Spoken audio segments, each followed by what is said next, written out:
So at the National Hardware Show, checking out some of the cool things that are here at the show, and that brought me to the Pegatanke booth.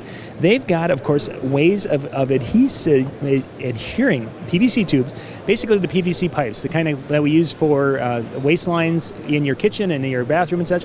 Well, when you're trying to get those to glue together, sometimes that can be a little bit of a trick, multi-steps, and it's just kind of a pain. Well, you can go out to our friends at Amazon here and get the Pegatanke, the PVC-CPVC. This is their glue system right here. You only have to apply this to one of the two pieces. There's no primer needed or anything to that effect. You apply that, put the two pieces together, and it's going to hold and be able to hold all the weight. It'll basically weld those two together, and they're not going to come apart. You'll end up having to cut somewhere else because that joint's never going to come apart. Just a really quick system for the homeowners, and what's really kind of cool is they've designed these little cans so that the lids will not basically glue together. So you'll be able to use this all the way to the bottom of the can. So we'll put a link in the description below so you can check this out, but this is the PVC glue here from Pegatanke.